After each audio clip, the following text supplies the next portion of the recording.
കേരള മുഖ്യമന്ത്രിയുടെ നേതൃത്വത്തിൽ ഇതാ ഡ്രഗ് മാഫിയയെ പിടിക്കാനായിട്ട്, ഡ്രഗ് മാഫിയ ഉന്മൂലനം ചെയ്യാൻ വേണ്ടിയിട്ട്, ഡ്രഗ് പെഡ്ലേഴ്സിനെ മൊത്തത്തിൽ എറേസ് ചെയ്യാൻ വേണ്ടിയിട്ടുള്ള ഒരു ശ്രമം തുടങ്ങിയിരിക്കുകയാണ് കേരളത്തിൽ. അല്ലെ, കേട്ടപ്പോൾ വളരെ രോമാഞ്ചം ഉണ്ടാകുന്ന ഒരു വാർത്തയായിട്ട് എനിക്ക് തോന്നി.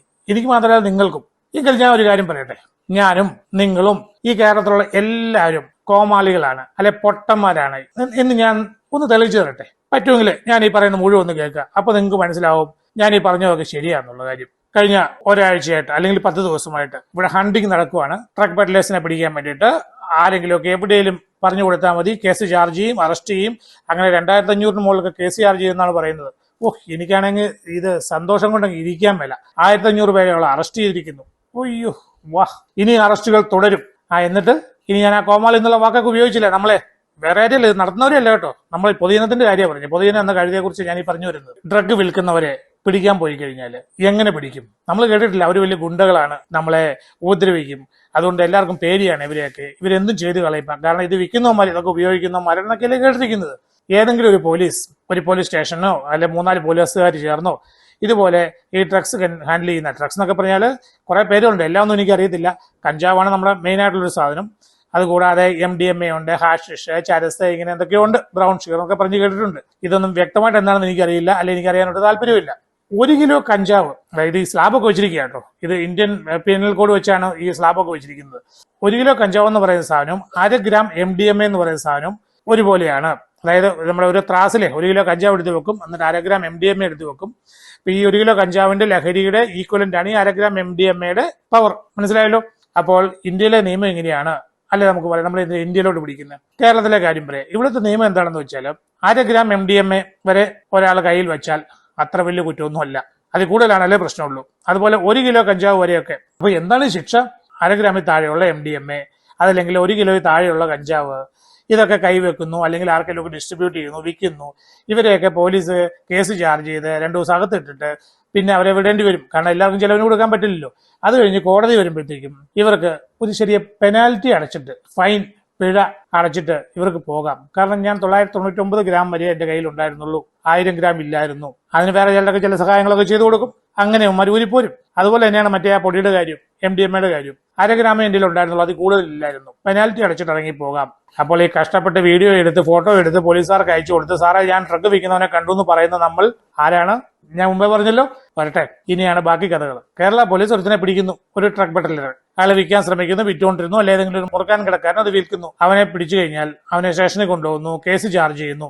ആ പോലീസുകാരന്റെ ഉത്തരവാദിത്തം അവിടെ തീർന്നു. അയക്കിനി ഈ കേസിനെ കുറിച്ച് കൂടുതൽ അന്വേഷിക്കാനെന്നുള്ള അവകാശമില്ല. പിന്നെ അതാരന്വേഷിക്കും?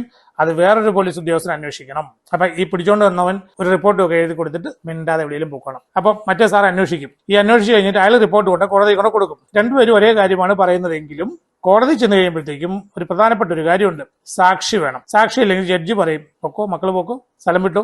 ഇത് ഇവന്മാർക്കും അറിയാം നന്നായിട്ട്. ഈ ഡ്രഗ് കേസിലൊക്കെ സാക്ഷി പറയാൻ ആരെങ്കിലും പോവൂ? എന്നിട്ട് വേണം അവന്റെ പിച്ചാത്തി നമ്മുടെ വെള്ളം കയറാനായിട്ട് ആരെങ്കിലും പോവൂ? ഞാനാണെങ്കിലും പോകത്തില്ല. ഇനി എങ്ങനെ ഇവനെ ശിക്ഷിക്കുമെന്ന് പറ. ഏതെങ്കിലും ഒരുത്തിനെ അഥവാ ശിക്ഷിച്ചെന്ന് തന്നെ വെച്ചു.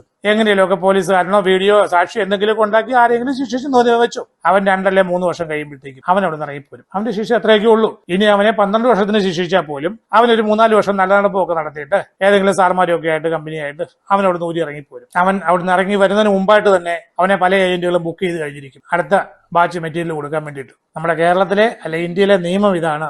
സാക്ഷി വേണം. പിന്നെ ഓരോരുത്തർക്കും കൈ കൊണ്ടു കിടക്കാവുന്ന അളവൊക്കെ ഉണ്ട്.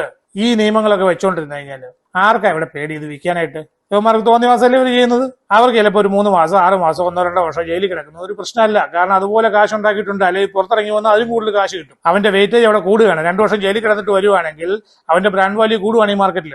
ഏതെങ്കിലും സ്കൂളിലെ പ്രിൻസിപ്പലോ അല്ലെങ്കിൽ സാറന്മാരോ അവർ ചെന്നിട്ട് പോലീസ് സ്റ്റേഷനിൽ ചെന്ന് പറയുകയാണ്, സാറേ ഞങ്ങളുടെ കോളേജിൽ അല്ലെങ്കിൽ സ്കൂളിൽ ഇതുപോലൊരു പ്രശ്നമുണ്ട്, ഇന്ന ആൾക്കാരാണ് അത് വാങ്ങിക്കുന്നത്, ഇന്ന ആളാണ് അത് കൊണ്ട് തരുന്നത്, എന്റെ തെളിവുണ്ടെന്നൊക്കെ പറഞ്ഞു തന്നാലും പോലീസ് ആദ്യം അവരോട് ചോദിക്കുന്ന ഒരു ചോദ്യം ഇതാ, നിങ്ങൾക്ക് കോടതിയിൽ വന്ന് സാക്ഷി പറയാൻ പറ്റുമോ?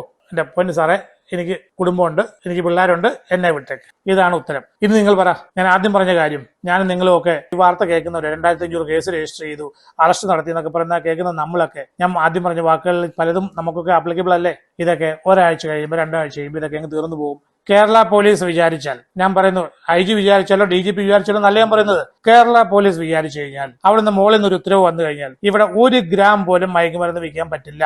അത്രയ്ക്കും ശക്തരാണ്, ബുദ്ധിയുള്ളവരാണ് കേരള പോലീസ്. കേരള പോലീസിലെ കോൺസ്റ്റബിൾമാർ പോലും നല്ല ബുദ്ധിയുള്ള വിദ്യാഭ്യാസമുള്ളവരാണ്. ഇവിടെ ഒന്നും നടക്കില്ല. ഒരുത്തം വിചാരിച്ചാൽ ഒരു ഗ്രാം പോലും വിൽക്കാൻ പറ്റില്ല. പക്ഷേ ഉത്തരവ് വരണം, വിചാരിക്കണം. നടക്കുവോ? നടക്കാനുള്ള സാധ്യത ഇല്ല. കാരണം പലതാണ്. അത് നിങ്ങൾക്കൊക്കെ അറിയാം. പല സുഹൃത്തുക്കളും പോലീസ് ഡിപ്പാർട്ട്മെന്റിലുണ്ട്. നാർക്കോട്ടിക് സെല്ലിൽ വർക്ക് ചെയ്യുന്ന ഒരു പോലീസ് സുഹൃത്ത് ഒരിക്കൽ എന്നോട് പറഞ്ഞതാണ്, നമ്മളൊരു കേസ് അവനെ പിടിച്ച് അറസ്റ്റ് ചെയ്ത് അവനെ അവിടുന്ന് പൊക്കിക്കൊണ്ടുവന്ന് സ്റ്റേഷനിൽ എത്തുന്നതിന് മുമ്പേ അവിടുന്ന് വിളി വരും, അവൻ നമ്മുടെ ആളാകട്ടോ, അവൻ അങ്ങനെ അറിയാതെ എന്തോ തെറ്റ് പറ്റിപ്പോയതാ, ഒന്ന് വിട്ടേക്കണം കേട്ടോ, അല്ലെങ്കിൽ മറ്റേ MLA-യുടെ ആളാ, മറ്റേ മന്ത്രിയുടെ ആളാ എന്ന് പറഞ്ഞൊരു കോള് വരും. പോലീസ് സ്റ്റേഷൻ അകത്ത് കയറുന്നതിന് അകത്ത് കയറി കഴിഞ്ഞാലല്ലേ ഈ ക്യാമറയ്ക്കകത്ത് പതിയുകയും കേസ് രജിസ്റ്റർ ഒക്കെ ആവുന്നത്. അത്രയ്ക്കും ഫാസ്റ്റാണ് ഇവന്മാരുടെ നെറ്റ്വർക്ക്. പിന്നെ ഞങ്ങൾ എന്ത് ചെയ്യും? ഈ പോലീസുകാരന്റെ റെസ്പോൺസ് ഇതായിരുന്നു. പിന്നെ അവർക്ക് എങ്ങനെ അവരുടെ ആ തൊഴിലിനോട് താല്പര്യം വരും? ഞാൻ ഗവൺമെന്റിനെയോ പോലീസുകാരെയോ ഒന്നും കളിയാക്കാൻ ഉദ്ദേശിക്കുന്നില്ല. എനിക്ക് നിങ്ങളോട് എല്ലാവരോടും ഒരു റിക്വസ്റ്റേ ഉള്ളൂ. നമ്മുടെ കുഞ്ഞുങ്ങളാണ്, അവർക്ക് വേണ്ടി എന്തെങ്കിലും ചെയ്യുക, അവരെ ആപത്തിൽ പെടാതെ നോക്കുക. അത് നിങ്ങളുടെയും കൂടെ ഉത്തരവാദിത്വമാണ്. അല്ലാതെ അതെന്റെ ജോലിയല്ല, മോളിൽ നിന്ന് ഉത്തരവ് വന്നാലേ ഞാൻ എന്തെങ്കിലും ചെയ്യുള്ളൂ, മൈൻഡ് സെറ്റ് ഒക്കെ ഒന്ന് മാറ്റി ഈ ട്രെൻഡിലെങ്കിലും ഇപ്പം മൊത്തത്തിൽ ഒരു ഓളമുണ്ട്, പിടിക്കപ്പെടും എന്നൊക്കെ ഒരു തോന്നലൊക്കെ ഉണ്ട്. എന്തെങ്കിലും ഒന്ന് ചെയ്യും, ഈ നാട്ടിനെ ഒന്ന് രക്ഷിക്കുക. അഭ്യർത്ഥനയാണ് എല്ലാവരോടും.